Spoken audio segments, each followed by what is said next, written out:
கர்ணவித்யாவிற்காக வாசிப்பவர் ஏஎன் ராஜலக்ஷ்மி. இந்தியாவும் அண்டை நாடுகளும் தாள் 5th பாடத்தொகுப்பு 1 MA பட்ட வகுப்பு வரலாறு 1ஆம் ஆண்டு சென்னை பல்கலைக்கழகம் அஞ்சல் வழி கல்வி நிறுவனம். பாடத்தொகுப்பு பொருளடக்கம். இப்பாடத்தொகுப்பில் பின்வரும் பாடங்கள் அடங்கியுள்ளன. 1. சுதந்திரம் பெற்ற பிறகு இந்தியாவின் அயலுறவு கொள்கை 1964 வரை அடிப்படை கூறுகளும் கொள்கைகளும். 2. இந்தியாவின் அயலுறவு கொள்கை 1964க்கு பின்னர். 3. இந்தியா பாகிஸ்தான் உறவுகள் 1947 முதல் 1971 வரை, 1947, 1965 மற்றும் 1971 வருட போர்கள். 4. இந்தியா பாகிஸ்தான் உறவுகள் 1971 முதல் சிம்லா ஒப்பந்தம். 6. இந்தியா பங்களாதேசம் உறவுகள். 6. சீனாவுடனான இந்திய உறவுகள் 1962 வரை. 7. இந்திய சீன உறவுகள் 1962 முதல். 8. இந்தியாவும் நேபாளமும். 9. இந்திய பூட்டான் உறவுகள். 10. இந்தியா ஸ்ரீலங்கா உறவுகள் இனப்பிரச்சனைகள் தோன்றுவதற்கு முன்வரை. 6th பக்கம் 11 பாடம் 1 சுதந்திரம் பெற்ற பிறகு இந்தியாவின் அயலுறவு கொள்கை 1964 வரை அடிப்படை கூறுகளும் கொள்கைகளும் 1947 1964. முன்னுரை. இந்திய வரலாற்றில் 1947 ஆண்டு ஆகஸ்ட் 15ஆம் நாள் ஒரு முக்கிய வரலாற்று திருப்புமுனையாகும். அன்று இந்திய பெருங்கண்டத்தில் ஆங்கிலேயர்களின் குடியேற்ற வல்லாதிக்க ஆட்சி அகன்றது. அந்நியர் ஆட்சி மறைந்து சுதந்திர இந்தியா உலக அரங்கில் எழுந்தது. ஆங்கிலேய குடியேற்ற வல்லாதிக்க அரசு ஏகாதிபத்திய அரசாகும். அத்தகைய அரசும் அரசு அமைப்புகளும் இந்தியாவின் உற்பத்தி சக்திகளை அடக்கி ஆண்டது. இந்தியாவின் உரிமைகளையும் இறையாண்மையும் உருக்குலைத்து சிதைத்தது. எனவே இந்தியாவில் நடைபெற்ற ஆங்கிலேயர் ஆட்சியில் இந்தியாவின் வெளிவிவகாரம் ஆங்கிலேயர்களின் கைபொம்மை ஆயிற்று. இங்கிலாந்து நாட்டின் விருப்பு வெறுப்புகளின் நகலாக காணப்பட்டது. ருஷ்யா, சீனா போன்ற நாடுகள் இரத்தம் சிந்தி புரட்சியின் மூலம் தங்கள் நாட்டில் மக்கள் அரசை உருவாக்கின. ஆனால் இந்தியா ஆயுதம் ஏந்தாமல் அமைதி புரட்சி மூலம் வெள்ளையர் வல்லாதிக்கத்திலிருந்து விடுதலை பெற்றது. எனவே இந்தியாவின் வெளியுறவு கொள்கைகளில் அமைதி கொள்கையின் தாக்கத்தை காணலாம். உண்மையை சொல்வதானால் இந்தியாவின் கடந்த கால சிந்தனைகளின் இயற்கையான வெளிப்பாடே அதன் வெளியுறவு கொள்கை எனலாம். இந்திய வெளியுறவு கொள்கையின் சிற்பி ஜவஹர்லால் நேரு ஆவார். சுதந்திர இந்தியாவின் முதல் பிரதமரும் அவரே. இருப்பினும் இந்திய வெளியுறவு கொள்கைக்கு ஒரு பின்புலம் உண்டு, வரலாற்று பின்னணி உண்டு. அதை பற்றிய கருத்துக்களை விரிப்பின் நீளும். எனவே சுருங்க கூறலாம். இந்திய வெளியுறவு கொள்கையின் பின்புலம். ஒரு நாட்டின் வெளியுறவு கொள்கையின் பின்புலமாக அமைவன 3 மிக முக்கிய காரணிகளாகும். 1. நாட்டு நலன். 2. புவியியல் கூறுகள். 3. வரலாற்று அனுபவங்கள். இந்திய வெளியுறவு கொள்கையும் மேற்கூறப்பட்ட பின்புலங்களை கொண்டு விளங்குகிறது. 1. நாட்டு நலன். நாட்டின் நலன் நாடுதல் ஒவ்வொரு நாட்டின் வெளியுறவு கொள்கையிலும் முக்கியமானதாக காணப்படுகிறது. நாட்டு நலன் பெரிதும் பொருள் நலன், பொருளாதார வளர்ச்சி பற்றியதாகும். எனவே பொருளாதார காரணங்களே வெளியுறவு கொள்கையை வடிவமைக்கும் முதன்மை காரணமாக அமைகிறது என்பது உண்மை. சராசரி மனிதனின் வாழ்வுக்கு அடிப்படை இன்றியமையானது பொருள் எனின், மனிதனை மையமாக கொண்ட ஒரு அரசுக்கும் பொருள் சார்ந்த குணங்களே மிகுந்து காணப்படும். எனவே ஒரு நாட்டின் வெளியுறவு கொள்கையின் பொருளாதார தாக்கம் இருப்பது இயல்பானதே. பொருளாதாரத்தின் கூறுகள் பொதுவாக ஒரு நாட்டின் நிலவளம், மனித வளம், தொழில் வளம் ஆகியவற்றை பொறுத்ததாகும். ஆகவே இந்திய நாட்டின் பொருளாதார நலன் அதன் வெளியுறவு கொள்கையிலும் அயல் நாட்டு உறவுகளிலும் பிரதிபலிப்பதை காணலாம். மேல்கூறப்பட்ட வெளியுறவு கொள்கையால் ஏற்பட்ட கிளை விளைவுதான் பன்னாட்டு உறவுகளில் தென்படுகின்ற பரஸ்பர நலன் என்றால் மிகையாகாது. Mutual benefit. வெளியுறவு கொள்கையில் நாட்டு நலன் என்ற காரணியில் நாட்டின் பாதுகாப்பு என்ற கருத்தும் இலைமறை காய் போன்று காண கிடப்பதை காணலாம். இந்திய வெளியுறவு கொள்கையின் முக்கிய குறிக்கோள் பொருளாதார வளர்ச்சியும் பாதுகாப்பும் ஆகும். ஒரு பெரும்படையை உருவாக்கி அதை பராமரித்த போதிலும் இந்திய நாடு ஆயுதம் சார்ந்த பாதுகாப்பில் அதிக நம்பிக்கை கொள்ளவில்லை. இந்திய நாடு சுதந்திரமடைந்ததும் இந்திய நாட்டுக்கு உடனடி முக்கிய தேவை பொருளாதார வளர்ச்சியை ஊக்குவிப்பதா, பாதுகாப்புக்கு முக்கியத்துவம் கொடுப்பதா என்ற பிரச்சனை எழுந்தது. இது எதற்கு முன்னுரிமை கொடுக்கப்பட வேண்டும் என்பது சிக்கலான கேள்வி. அப்போது ஜவஹர்லால் நேரு பொருளாதார வளர்ச்சிக்கே முன்னுரிமை கொடுத்து இந்தியாவின் வெளியுறவு கொள்கையை வடிவமைத்தார். மேலும் இந்திய நாட்டின் பாதுகாப்பிற்கு வெளிநாடுகளின் ஆதரவை நாடலாம் என்ற கருத்தும் நிலவியது. அதனை நேரு விரும்பவில்லை. ஏனென்றால் இந்திய நாட்டின் பொருளாதார வளர்ச்சியும் தொழில் வளர்ச்சியும் விஞ்ஞான வளர்ச்சியும் பாதுகாப்பின் அடிப்படையாகும். பொருளாதார வளர்ச்சி இல்லையேல் இந்திய பாதுகாப்பு வலுவற்று வெளியுறவு கொள்கை அர்த்தமற்றதாகிவிடும். ஆகவே பொருளாதார வளர்ச்சியை பின்னிலைக்கு தள்ளி பாதுகாப்புக்கு முன்னுரிமை கொடுக்கும் கொள்கையை நேரு ஏற்கவும் இல்லை, விரும்பவும் இல்லை. ஓரளவுக்கு இந்திய பாதுகாப்பு புறக்கணிக்கப்படும் நிலைக்கு இந்தியாவின் வெளியுறவு கொள்கை அமைக்கப்பட்டது என்றால் மிகையாகாது. அதனால் 1962 இந்தியாவிற்கு கசப்பான அனுபவம் ஏற்பட்டது. அதை பற்றி பின்னர் விரிக்கவும் இந்திய சீன உறவு என்னும் அத்தியாயத்தில் நன்கு அறிய வாய்ப்புகள் உள. 2. புவியியல் கூறுகள். இந்தியாவின் புவியியல் கூறுகள் இந்தி வெளி உறவு கொள்கையை உந்தி தள்ளுகின்றது. இந்திய வெளியுறவு கொள்கையை உந்தி தள்ளுகின்றது. தென்கிழக்கு ஆசிய நாடுகளுக்கும் நடுகிழக்கு நாடுகளுக்கும் வாயிலாக இந்தியா அமைந்துள்ளது. வளைகுடா பகுதியாகிய கல்ஃப் ரீஜன், தெற்கு ஆசியாக சவுத் ஏஷியா, தென்கிழக்கு ஆசியாகிய சவுத் ஈஸ்ட் ஏஷியா, மேற்கு ஆசியாகிய வெஸ்ட் ஏஷியா மற்றும் இந்துமா கடல் ஏற்படும் நிகழ்வுகள் இந்தியாவை பெரிதும் பாதிக்க வல்லவை. எனவே இந்தியா அப்பகுதிகளில் தனது கண்களை மூடிக்கொண்டு இருக்க முடியாது. மேலும் இந்தியாவின் மிக அண்டைய நாடுகள் இந்தியாவின் கவனத்தை ஈர்க்கின்றன. பாகிஸ்தான், நேபாளம், சீனா, ஆப்கானிஸ்தான், ஸ்ரீலங்கா, பர்மா ஆகிய நாடுகளுடன் உள்ள வெளியுறவு இந்தியாவுக்கு மிகவும் முக்கியத்துவம் வாய்ந்ததாகும். மேல்கூறப்பட்ட அண்டைய நாடுகளும் பிற புவியியல் பகுதிகளும் இந்தியாவின் பாதுகாப்பு, நலன்கள், வளர்ச்சி, எதிர்காலம் ஆகியவற்றோடு பின்னி பிணைந்து காணப்படுகின்றது. 3. வரலாற்று அனுபவங்கள்.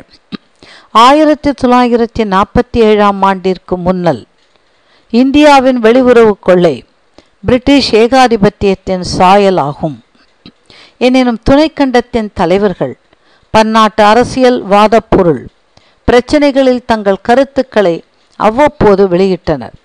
அவர்கள் ஏகாதிபத்தியத்தை சாடினார்கள், பாசிசத்தை திறனாய்வுக்கு உட்படுத்தினார்கள், மேலை நாடுகளின் குடியேற்ற வல்லாதிக்கம், ஏகாதிபத்தியம் ஆகியவற்றை கடுமையாக கண்டித்தனர். ஆசிய ஆப்பிரிக்க நாடுகளின் மக்கள் உரிமைக்காக குரல் கொடுத்ததோடு அம்மக்களின் தேசிய இயக்கம் வலுவடையவும் ஆதரவு தெரிவித்தனர். மேலும் இந்திய தேசிய காங்கிரஸ் 1925ஆம் ஆண்டு கான்பூர் கூட்டத்தில் வெளியுறவுத்துறையை முதலில் உருவாக்கியது. வெளியுறவுத்துறை பன்னாட்டு விவகாரங்களை அலசி ஆராய்ந்து பரிந்துரைகளை தன் தாய் அமைப்பான காங்கிரஸ் பேரமைப்பிற்கு தர வேண்டும் என்று தீர்மானிக்கப்பட்டது. 1955ஆம் ஆண்டு ஜனவரி 15ஆம் நாள் சென்னையில் செய்தியாளர் மாநாடு நடந்தது. அதில் பேசும்போது ஜவஹர்லால் நேரு சுதந்திர இந்தியா பின்பற்றி வரும் வெளியுறவு கொள்கையை ஈன்றெடுத்த பெருமை 1927ஆம் ஆண்டு சென்னையில் நடைபெற்ற காங்கிரஸ் மாநாட்டிற்கு தான் உண்டு என்று சொன்னார். இந்திய வெளியுறவு கொள்கையின் வரலாற்றில் 1927ஆம் ஆண்டு ஒரு மைல்கல் ஆகும். அப்போது முதல் இந்தியாவின் அணிசாரா கொள்கையும் அகில உலக நாடுகளுடன் நட்பும் அனைத்து நாடுகளின் சுதந்திரம் பற்றிய பொதுவான மனப்பான்மையும் குடியேற்ற வல்லாதிக்க எதிர்ப்பு கொள்கைகளும் துவங்கின. நமது வெளியுறவு கொள்கை திடீர் என்று வளர்ந்தது அல்ல, நமது கடந்த கால சிந்தனைகளின் சுயமான வெளிப்பாடாகும் என்று நேரு மேலும் கூறினார். இவ்வாறு மேலே குறிப்பிட்டபடி உருவாக்கப்பட்ட கொள்கைகளின் பின்புலத்தில் எழுந்ததே இந்திய வெளியுறவு கொள்கை ஆகும். இந்திய வெளியுறவு கொள்கை இந்தியாவின் பண்பாடு, அண்மைக்கால வரலாறு, தேசிய இயக்கம் மற்றும் லட்சியம் ஆகிய அடிப்படை கூறுகளின் வார்ப்படம் என்று சொன்னால் தவறாகாது. மேற்கூறப்பட்ட பின்புலம் வரலாற்று பின்னணியை இந்திய வெளியுறவு கொள்கை பெற்றிருப்பினும் ஒரு நாட்டின் வெளியுறவு கொள்கை பன்னாட்டு நலன் மற்றும் தன்னாட்டு நலன் ஆகிய காரணிகளால் பெரிதும் கட்டுப்படுத்தப்படுகின்றது. எனவே ஒரு நாட்டின் வெளியுறவு கொள்கை நவீன உலகில் நிரந்தரமானது அல்ல, பன்னாட்டு அரசியல் சூழ்ச்சி திறனுக்கேற்ப மாறும் தன்மை உடையது. ஆயினும் இந்திய வெளியுறவில் மாறாத அடிப்படை கொள்கைகள் கோட்பாடுகள் சில உண்டு. இவைகளை பற்றி இனி பார்க்கலாம். இந்திய வெளியுறவின் அடிப்படை கொள்கைகள். இந்திய நாடு சுதந்திரமடைந்த வேளையில் பன்னாட்டு அரசியலில் 2 வல்லரசுகள் தங்கள் செல்வாக்கு முத்திரையை பதித்திருந்தன. அவைகள் ஒன்று சோவியத் ரஷ்யா, 2 அமெரிக்க ஐக்கிய நாடுகளாகும். பன்னாட்டு அரசியலின் 2 வேறுபட்ட எதிரணிகள் அதாவது பிளாக்ஸ் இருந்தன. அவைகள் சோவியத் ரஷ்யா கம்யூனிச கூட்டணியின் தலைமையையும் அமெரிக்க ஐக்கிய நாடுகள் முதலாளித்துவ கூட்டணியின் தலைமையையும் ஏற்றிருந்தன. இவ்விரு அணிகளும் நேருக்கு நேர் எதிரணிகளாக செயல்பட்டன. 2ஆம் உலகப் போரில் அதாவது 1939 45 இவ்விரு நாடுகளும் இணைந்து நாசிச பாசிச பாசறைகளை எதிர்த்து போரிட்டன. ஆனால் போர் முடிவுற்ற பிறகு இவ்விரு நாடுகளிடையே காழ்ப்புணர்ச்சி வளர்ந்தது. 2 வல்லரசுகளிடையே நிகழ்ந்த கோல்டு வார் அதாவது கெடுபிடி போர் நேரடி போருக்கு வழிவகுத்துவிடுமோ என்ற அச்சம் ஏற்பட்டிருந்த காலம் அது. அணிசேரா கொள்கை கண்டுபிடிப்புகளின் தாய், தவிர்க்க முடியாத தேவையாகும். அதே போல இந்திய நாட்டிற்கு அணிசேரா கொள்கை பொருந்தும். சுதந்திரமடைந்த குழந்தை இந்தியாவுக்கு தேவை பன்னாட்டு அமைதி. அமைதி தொட்டில்தான் சுதந்திர இந்தியா வாழ வளர வழிவகுக்கும். ஆகையால் தான் நேரு அமைதி தூய்மையான நம்பிக்கை அல்ல, அது ஒரு இன்றியமையாத தேவை என்று இயம்பினார். மேலே கூறப்பட்ட ஏதேனும் ஓர் அணியில் இந்தியா தன்னை இணைத்து கொண்டால் ஏற்படும் பிணக்குகள் ஏராளம் என்று நம்பினார் நேரு. எனவே நேரு பன்னாட்டு அரசியலில் இந்தியாவிற்கு என ஒரு புதிய அணுகுமுறை கொள்கையை உருவாக்கினார். அதுதான் அணிசாரா கொள்கை என அழைக்கப்படுகின்றது.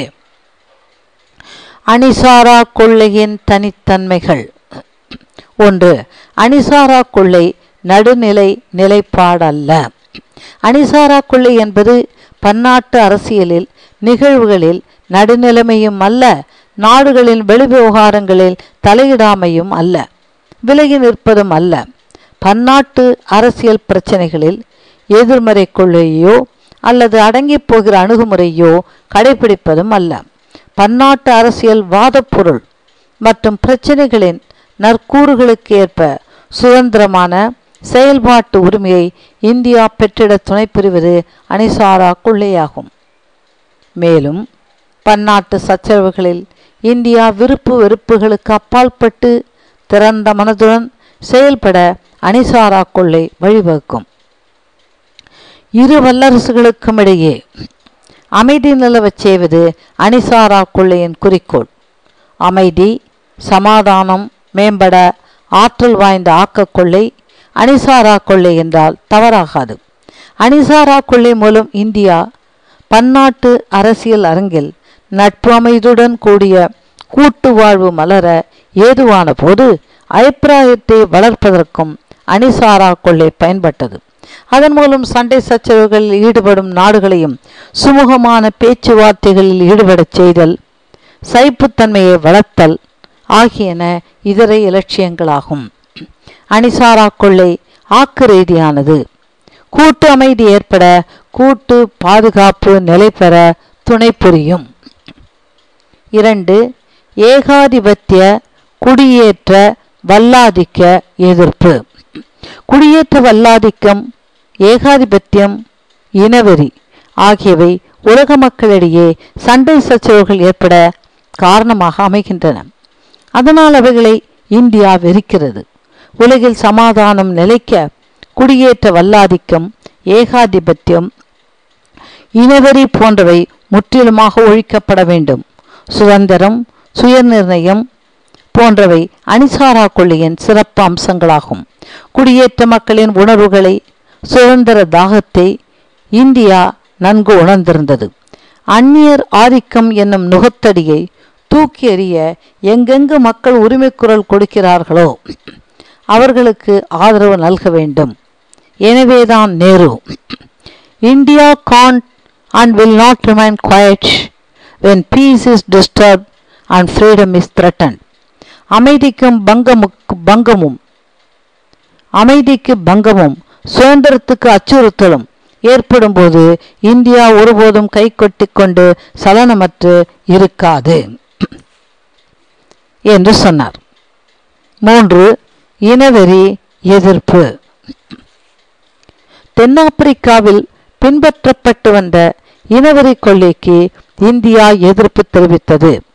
தென்னரசின் இனவெறி கொள்ளையால் அந்நாட்டு கருப்பர், தென்னாப்பிரிக்க அரசின் இனவெறி கொள்ளையால் அந்நாட்டு கருப்பர்கள் அரசியல் உரிமை, குடியுரிமைகள் இழந்து அல்லலுற்றனர். இந்தியா தனது எதிர்ப்பை தெரிவிக்கும் விதத்தில் தென்னாப்பிரிக்காவின் இந்திய தூதரகத்தை ரத்து செய்தது. அதனால் காமன்வெல்த் உறுப்பினர் தகுதியும் தென்னாப்பிரிக்கா 1961 இழந்தது. அணிசாரா கொள்ளையின் பல சிறப்பு அம்சங்களில் இனவெறி எதிர்ப்பு ஒன்றாகும். தென்னாப்பிரிக்கா நாட்டின் இனவெறி கொள்ளை மனிதாபிமானத்திற்கும் மனித உரிமைக்கும் எதிரானது. மனிதாபிமானம், மனித உரிமைகள் ஆகியவற்றின் அடிப்படையில் இனவெறி அணிசாரா கொள்ளைக்கு ஒவ்வாததாகும். உலகில் தோன்றிய எல்லா மனிதர்களும் பிறப்பால் சமமானவர்களே. இந்த உலகில் எந்த ஜாதிக்கும் எந்த சக்திக்கும் மனிதர்கள் நிறத்தை காரணம் காட்டி அவர்களின் சுதந்திர உரிமையை பறிக்கவோ நசுக்கவோ உரிமை கிடையாது. நிறவெறிக்கு எதிராக இந்தியா தனது புனித போரை ஆரம்பித்தது.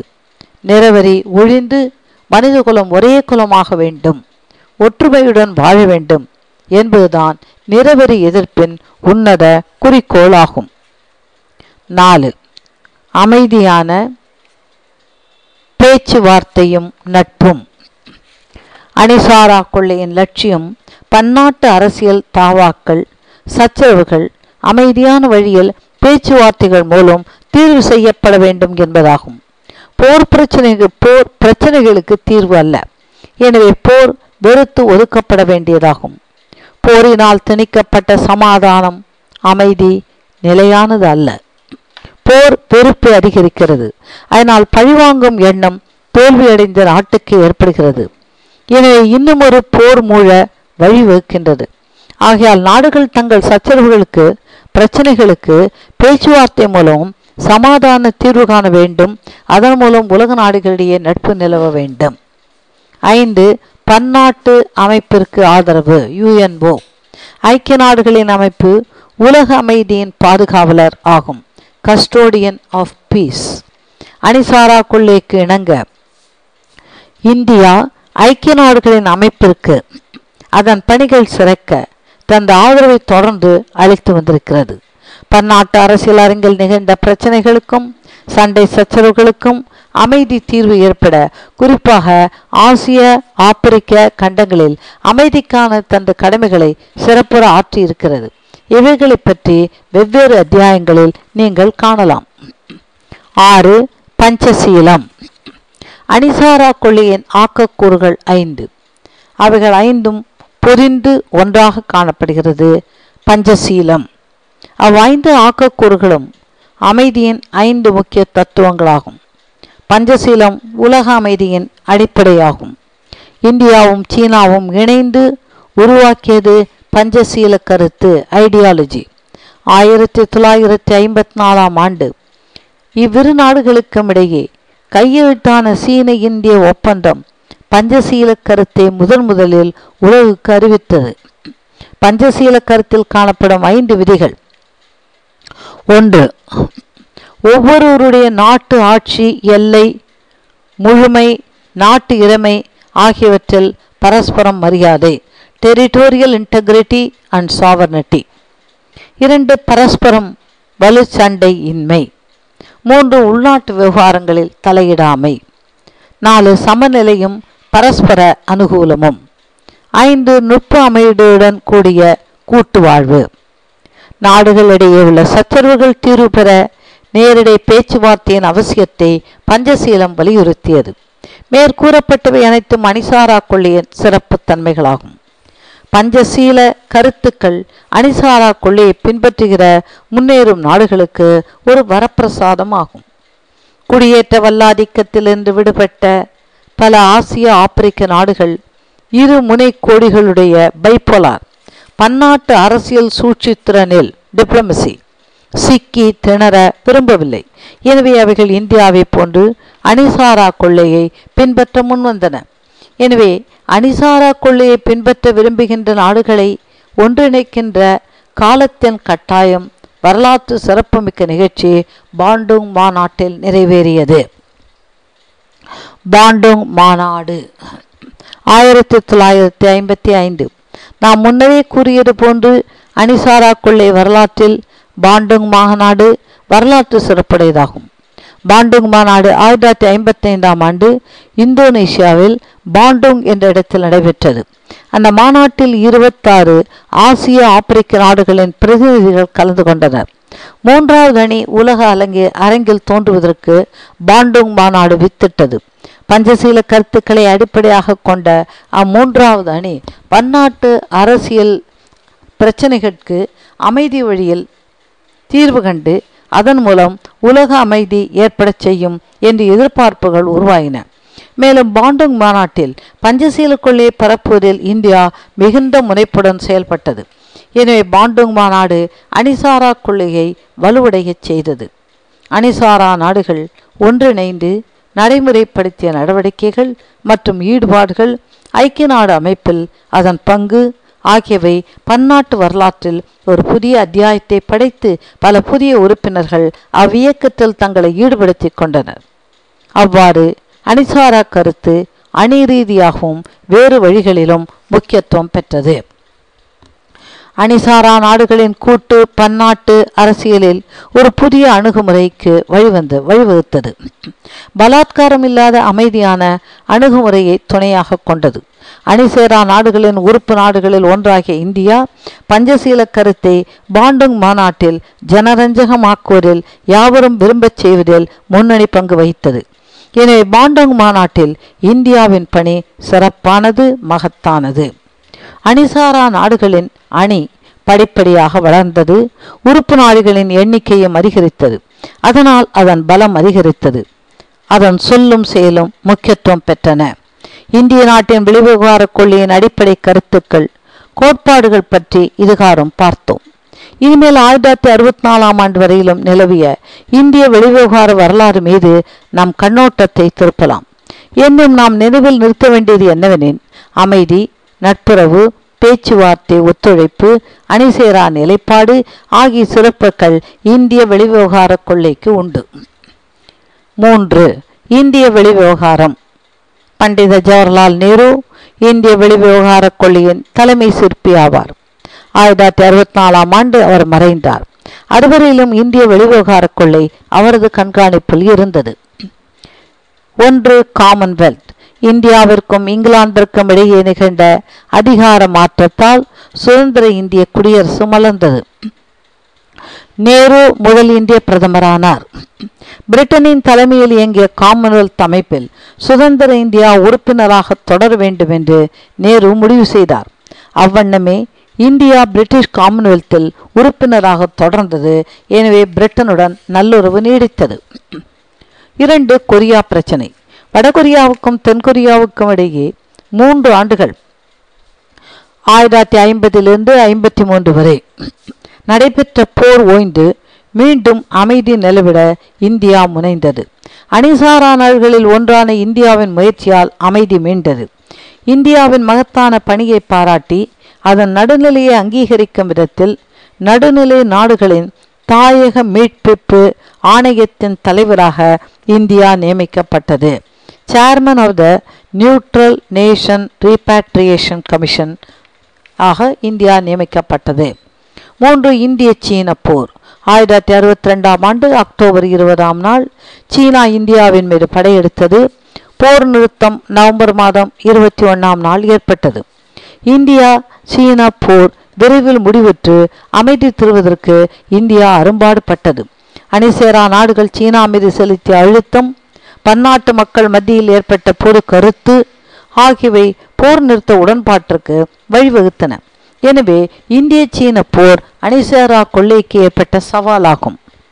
3. சூயஸ் கால்வாய் நெருக்கடி. சூயஸ் கால்வாய் நெருக்கடி 1956 நிகழ்ந்தது. உலக அமைதி பாதிக்கப்பட்டு ஆபத்து விளையும் நிலை உருவானது. இங்கிலாந்து, பிரான்ஸ் ஆகிய நாடுகள் எகிப்து நாட்டை தாக்க தயாராயின. இந்தியாவின் தலையீட்டினால் நிகழ்விருந்த பெரும்போர் தவிர்க்கப்பட்டது. அணிசேரா நாடுகளின் துணையும் அமெரிக்க ஐக்கிய நாடுகளின் ஆதரவும் இந்தியாவிற்கு பக்க பலமாக அமைந்தன. சூயஸ் கால்வாய் நெருக்கடிக்கு அமைதியான வழிமுறைகளில் தீர்வு காணப்பட்டது. மேலே கூறப்பட்ட சில பிரச்சனைகளில் இந்திய வெளிவிவகார கொள்ளையின் செயல்திறன் வெளிப்பட்டது. இந்தியாவின் அமைதி கொள்ளைக்கு பன்னாட்டு அரசியல் அரங்கில் வரவேற்பு ஏற்பட்டு ஆதரவு பெருகியது. ஆகையால் அணிசேரா நாடுகளின் பலம் பெருகியது. அதனால் உலக அரசியல் சூழ்ச்சித்திறன் வரலாற்றில் 3ஆம் அணி ஒன்று உருவாக்கி சக்தி வாய்ந்து விளங்கும் சூழ்நிலை ஏற்பட்டது. அவ்விதம் அணிசேரா 3ஆம் அணி தோன்றி நிலைத்திட செய்த பெருமை இந்திய பிரதமர் நேரு, யூகோஸ்லேவிய பிரதமர் மார்ஷல் டிட்டோ, எகிப்திய அதிபர் நாசர் ஆகியோரை சாரும். 26 நாடுகள் அணிசேரா நாடுகளின் முதல் மாநாட்டில் கலந்து கொண்டன. 9வது மாநாட்டில் அணிசேரா நாடுகளின் உறுப்பினர் எண்ணிக்கை 101 வளர்ந்துள்ளது. அணிசேரா நாடுகளின் ஐக்கிய நாடுகள் அமைப்பில் ஓரளவுக்கு முக்கியத்துவம் பெற்று வருகின்றது. இந்தியாவின் வெளியுறவு கொள்ளை எத்தன்மையது என்பதை இதுகாரும் பார்த்தோம். அதை பற்றிய சுருக்கமான திறனாய்வு அவசியமே. திறனாய்வு. 1. இந்தியா சுதந்திர நாடான பிறகு இங்கிலாந்து நாட்டின் தலைமையில் இயங்கிய காமன்வெல்த் நாடுகளின் அவையில் உறுப்பு நாடாகியது. இருப்பினும் இந்திய அரசால் தென்னாப்பிரிக்க இனவெறி நாட்டில் வாழ்ந்த இந்தியர்களின் துடைத்து துன்பம் போக்கிட இயலவில்லை. எனவே காமன்வெல்த் அவையில் இந்தியா அங்கம் வைத்தது பொருளற்றது என்ற குற்றச்சாட்டுக்கு இந்தியா இலக்கானது. 2. தென்னாப்பிரிக்கா ரொடீசியா நாடுகளின் கட்டவிட்டு விடப்பட்ட இனவேதம், இனவெறி ஆகியவற்றுக்கு எதிராக இந்தியா முயன்றும் தீர்வு காண முடியவில்லை. 3. காஷ்மீர் பிரச்சனைகள் தீரா பிரச்சனையாகி அப்பிரச்சனை பன்னாட்டு அரசியல் பிரச்சனையாக உருவெடுத்தது. இந்தியாவுக்கும் அண்டை நாடான பாகிஸ்தானுக்கும் இடையே பல பரீட்சைக்கு வழிவகுத்ததோடு மட்டுமல்லாமல் தீராத பன்னாட்டு அரசியல் சூழ்ச்சியின் சதுரங்க விளையாட்டு களமாகவும் ஆகிவிட்டது. 4. அண்டை நாடான சீனாவுக்கும் இந்திய நாட்டிற்கும் நடுவில் நடுநாடாக, அதாவது பஃபர் ஸ்டேட் இருந்த திபெத் சீனாவின் படையெடுப்பிற்கு 1950 இரையானது. எனவே திபெத் என்ற பாதுகாப்பு அரணை இழந்தோம். அதை தடுத்து நிறுத்திட இந்திய அரசால் முடியவில்லை. சீன நாட்டிற்கு ஆதரவாக இந்தியா தலையாட்டி பொம்மையாகத்தான் இருந்தது. அதனால் மேலை நாடுகள் இந்தியா மீது அதிருப்தி அடைந்தன. குறிப்பாக முதலாளித்துவ நாடுகள் இந்தியாவின் போக்கை கண்டு வியந்தன. 5. 1962 சீனா இந்திய எல்லைகளை தாக்கி இந்தியாவின் அணிசேரா கொள்ளைக்கு ஒரு பாடம் கற்பித்தது. சீன தாக்குதல் இந்திய வெளியுறவு கொள்ளைக்கு விடப்பட்ட சவால் என்றும் ஒரு திறனாய்வு உண்டு. சீனாவின் இந்திய படையெடுப்பு எதிர்பாராத ஒரு சவாலே. ஏனென்றால் பஞ்சசீல கொள்ளையை உருவாக்குவதில் இந்தியாவுடன் ஈடாக கரம் கோத்து நின்றது சீனா. அந்த சீன நாடு பஞ்சசீல கொள்ளையை காற்றில் பறக்க விட்டது. ஆகையால் இந்தியா பஞ்சசீல கொள்ளை மீது கொண்ட நம்பிக்கையை தளர்த்தவில்லை. 6. இந்தியாவின் வெளியுறவு கொள்ளை நடைமுறைக்கு ஒவ்வாத கற்பனை லட்சியம், உலக நாடுகளின் உண்மை நிலையை உணராத கற்பனை வாதம் என்றெல்லாம் பேசப்படுகிறது. எனினும் இந்திய வெளியுறவு கொள்ளை வளர்ந்து வரும் பொருளாதார சூழலுக்கு ஏற்றவாறு பன்னாட்டு அரசியல் சூழ்ச்சித்திறனில் ஏற்பட்ட மாற்றங்களையும் கருத்தில் கொண்டு அவ்வப்போது சிறு சிறு திருத்தங்களை செய்துள்ளது என்பதை கண்கூடாக காணலாம். உதாரணமாக, சீன இந்திய போருக்கு பின்னர் இந்தியாவின் வெளியுறவு கொள்கையில் மாற்றம் ஏற்பட்டது. இந்தியா அணிசாரா கொள்ளையே இன்று வரை பின்பற்றி வந்த போதிலும் அதில் சில திருத்தங்கள் ஏற்படாமல் இல்லை. அவையாவன: 1. சீனாவை பொறுத்தவரை இந்தியா அணிசாரா கொள்ளை பின்பற்றாது என திட்டவட்டமாக நேரு அறிவித்தார். 2. போர்த்தளவாட உதவி இந்தியாவிற்கு எங்கிருந்து வந்ததோ அவைகளெல்லாம் ஏற்றுக்கொள்ளப்பட்டன. இந்தியாவின் ஆயுத குவிப்பு அணிசாரா கொள்ளைக்கு முரண்பாடுடையதாக கருதப்படவில்லை. 7. அணிசாரா போக்கை இந்தியா தனது வெளியுறவு கொள்கையில் கடைபிடித்த போதிலும் 1962 சீன இந்திய எல்லை நாடுகளை தாக்கி ஆக்கிரமித்த சமயத்திலும் வல்லரசு நாடுகளின் அணுகுமுறையில் அணிசாரா கொள்ளையின் வெற்றி முகம் தெரிந்தது. சோவியத் ரஷ்யா, அமெரிக்க ஐக்கிய நாடுகள் ஆகிய இரண்டும் வல்லரசுகளும் இந்தியாவின் இடுக்கண் களைவதில் ஒத்துழைப்பும் உதவியும் நல்கின. அமெரிக்க ஐக்கிய நாடுகள் கம்யூனிஸ்ட் சீனாவின் இந்திய படையெடுப்பின் போது இந்திய நாட்டிற்கு உதவியதில் பெருத்த ஆச்சரியம் இல்லை. ஆனால் கம்யூனிஸ்ட் நாடுகளின் மூத்த பெரிய சகோதரனை சோவியத் ரஷ்யா தன் அணுகுமுறையில் இந்தியாவுக்கு பாதகமின்றி நேசக்கரம் நீட்டியது அது இந்திய வெளியுறவு கொள்கையின் நம்பகத்தன்மையை காட்டுகின்றதல்லோ. வல்லரசு போட்டியின் மத்தியிலும் இந்தியாவிற்கேற்ற சீன ஆபத்தை களைந்திட இரு வல்லரசுகளும் முயன்றன. எனவே இந்திய வெளியுறவு கொள்ளை அணிசாரா கொள்ளை வெறும் தேற்றமல்ல, நடைமுறைக்கு சாத்தியமான அறிவு நெறி கோட்பாடு என்று நிரூபணமாகிறது அல்லவா.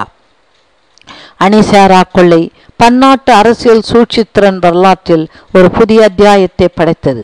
நடுநிலைமை என்பது அனுபவ ரீதியாக சாத்தியப்படாது. ஆனால் அணிசாராத நாடுகளின் கூட்டமைப்பு ஒரு அணியாக மலரக்கூடிய வாய்ப்புகளை பெறலாம். இந்திய வெளியுறவு கொள்கையில் இந்தியாவின் இயலாமை அவ்வப்போது வெளிப்பட்டாலும் இந்தியா அணிசாரா நாடுகளின் செல்வாக்கு மிகுந்த நாடுகளில் ஒன்றாக விளங்கி வருகிறது என்பது வரலாற்று உண்மை.